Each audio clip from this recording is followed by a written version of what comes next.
Robbie from Tamworth, New South Wales, Australia. I hope you're having a great day. I've had a lot of inquiries into what I do to feed my birds, and people that are struggling to get their birds to breed, or their fertility's hopeless, or even just the general health of their birds. So my recommendations is always to go back to basics and give them good solid seed, make sure that it's clean, a few little tidbits, but generally the welfare of the birds is in your hands. So this little video is about feeding your birds. It's in two parts. It's a little bit longer than a beer. It's about 6 or 7 minutes. Hard to keep it down to that 5 minutes, that's about the attention span of most people. So what we've done is this is in two parts, but it's all in one, so you can either pause and go and get another beer or make yourself another coffee. But anyway, well, best of luck with it, and I hope there's some information in here that helps you.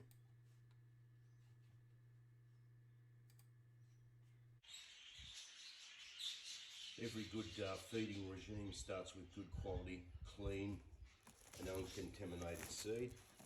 I'm lucky enough to buy this off farm here in my local region for Peter and Adele Slade.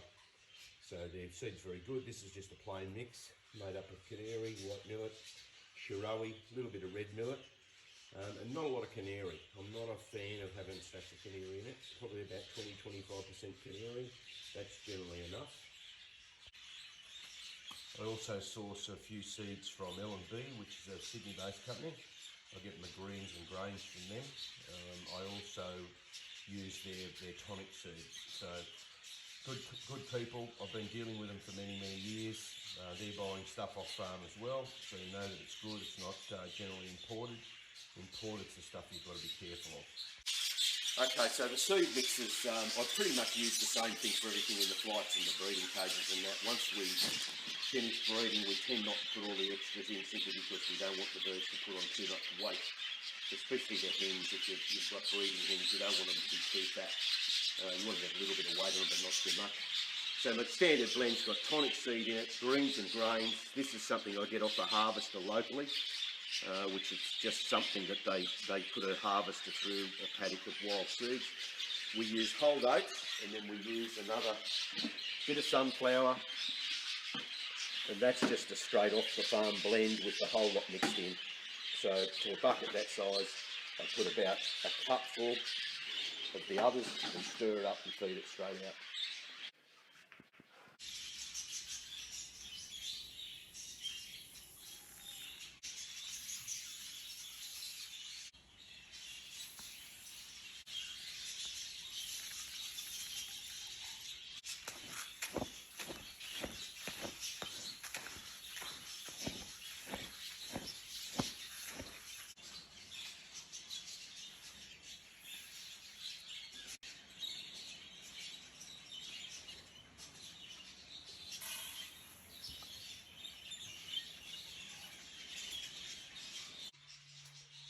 In the aviaries I feed in large flat dishes. That way it makes sure that all the birds can eat at once, so they don't eat one at a time. So if you've got 30 birds in an aviary, you need to have room for the 30 to eat at once.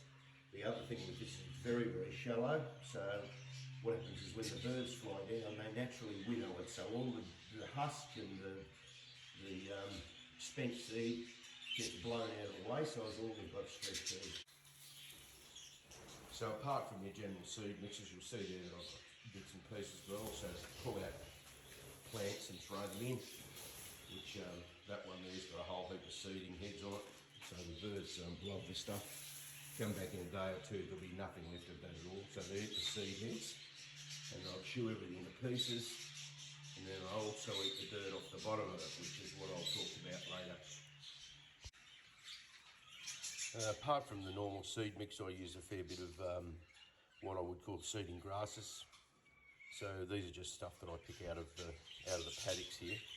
But I chop it up through the soft food, and that. Got to make sure that it hasn't been sprayed with any chemicals, as in poisons to kill it. You could probably find off the roadside or in parks or hedgerows, I think that they call them in the UK. Joy is it's really, I mean, it's nutritious obviously, but the birds enjoy it immensely.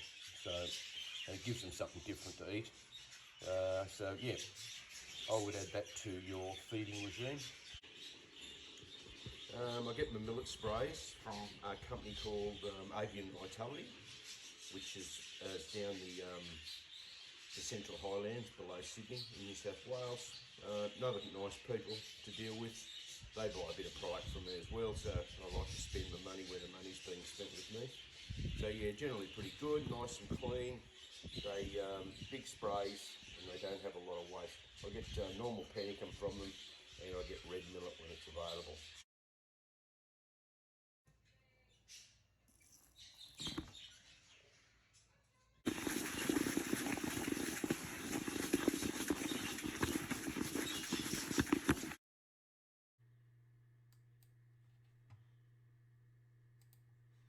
Okay, so just to recap on a few things which I think are important and may not have come through on the video.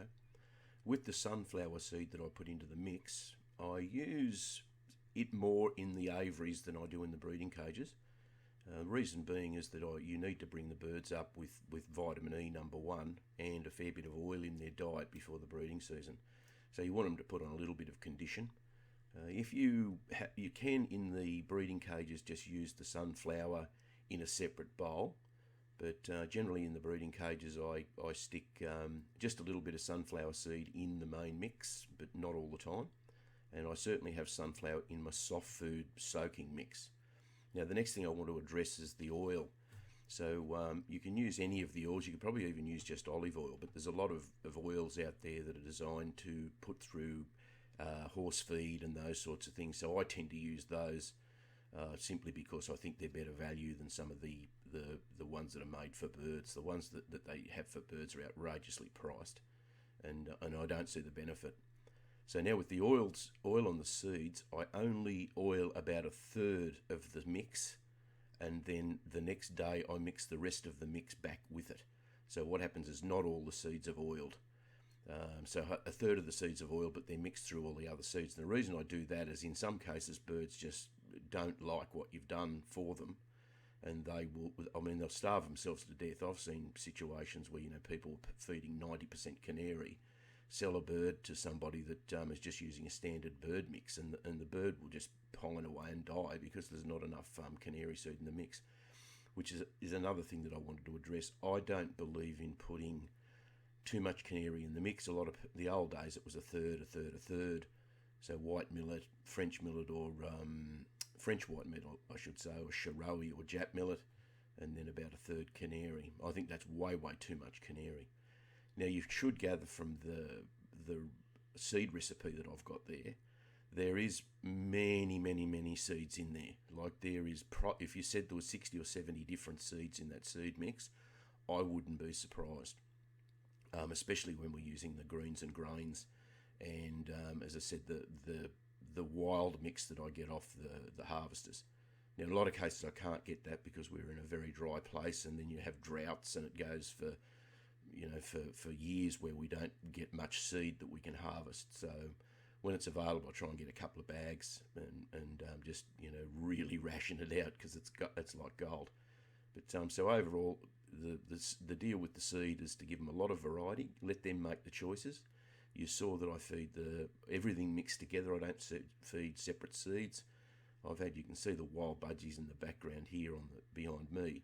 I've been lucky enough where I live that in sort of the last decade, let's call it, 10 to 12 years, I've had 3 or 4 flocks that have come into my area over the period of droughts. So they're a nomadic bird, and I couldn't believe what they actually pick over in my paddock. So beside my aviary, I'd sit out there with a cup of coffee and just watch a flock of about 500 budgies that were operating in dirt, for want of a better word, because there's no plants on it. So they must have been getting the seeds and whatever. But as I said, they move from time to time according to the situation of the food. And as I said, I was staggered at what these birds were eating because there wasn't a lot of stuff there. And I certainly don't throw seed over the fence or anything like that. But they would spend hours picking through what I said essentially was dirt. So they're surviving on whatever the seeds are that are left in it. But anyway, well, let's move on to the next part of it, which, and if you have any questions about any of this, just drop us a question down the bottom and I'll attempt to answer it for you. Now, this is where it starts to get complicated. Alright, so what I do is if I go somewhere and see them with grit for sale, I buy it. I always like getting grit from all over the places, so this just goes in the aviary. The grit that goes in the breeding cabinets is just a mixture of most of these things. So going around here, that's just a coarse grit, a medicated grit over here, that's a fine grit, and that's the Canunga shell grit. Rock salt. Now this is ground up clay. So I've got a post hole digger, and if I'm ever doing any work, I get a bag full of clay, which there is there, and I put that through a coffee grinder. And it's surprising the birds just devour this stuff. So if you throw a grass in there with the dirt still on it, the birds go crazy for it. So I presume there's a lot of minerals and stuff that they want in that. So they will eat a whole lot of that. And it's surprisingly a rock salt. You put it in there, it's all nice and rough. Give it a couple of weeks and they lick it smooth. So, and I'm a great believer in just giving them a lot of variety and letting the birds choose it all for themselves. So they don't have to have it. I don't use a lot of stuff in the water. Normally plain water.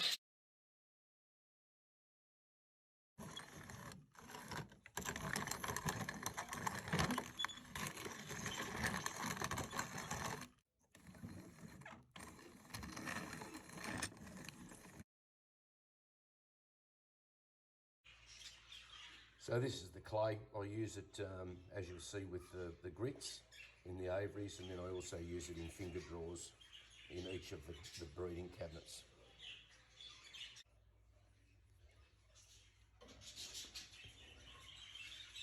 This is just in a finger drawer. You'll see that I've got a couple of mineral powders there, and this one's the clay. And I can tell you the clay one is emptied probably 5 or 6 times to every one of the other minerals. You can see the one on the left here has got a bit of calcium in it.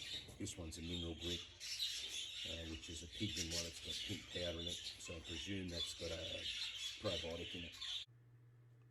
Now, don't despair if you don't have a coffee grinder to grind up the clay. You'd be able to do it with just a hammer on the concrete, or a hammer onto like a brick or a paver or something like that. So just pound it up, or pound it between a couple of bricks. So just make sure the clay is very dry. Leave it out in the sun. That sort of sterilises it a bit. But also, as I said, just break the thing up so that it's powdered, and then you can feed it to your birds.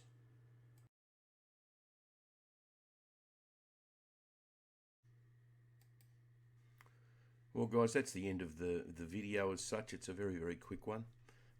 I'll just put a couple of birds there at the end, and here's a nice little nest of budgies. Like you'll see, there's 5 babies there and mum. If you want to get big nests like that with birds with lots and lots of feather and lots of bulk, look at the shoulder across that lot, you need to feed them well. As I said, I don't. It's not cut and dried what you should do with the birds. I think they will survive on just seed and water. There's no question of that. But I've come to the conclusion that you've just got to give them a lot of choice and let them make the decisions of what they eat. So if you're going through your breeding cages, you'll see that with a mixed seed, you might have one pair of birds, I should say, where they will not touch the holdouts. They'll just leave that in the bottom of the dish and they'll eat everything else around it. Then you'll have another cage where they'll eat all the holdouts, but they won't eat the canary seed. And then it's random what they will and they won't eat. The other thing, going back right at the start of the video there, is emptying your dishes. I tend to empty them out once a week, so completely out and then start from scratch. Every day I blow off the husks and the seed dust, if you like, or the spent seed out of the dishes, so by just vibrating it sideways and all the light stuff comes to the top. Blow that all off and then top it up every day, but once a week I tip them all out.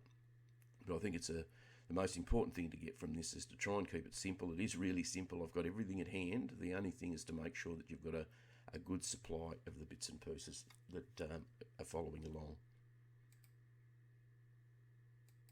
Well, that's the end of the video. So thank you for watching. I hope that you got something out of it. It's not meant to be a great production as such. It takes a bit of effort to put these together, and I get nothing out of it. It's only just trying to pass on stuff to beginners and people that are struggling. So if you like it, please give me a like. Share the thing with certainly beginners and people that are kicking off. And as I said, the idea is just to give a little bit of information out there for the rest of the hobby to use.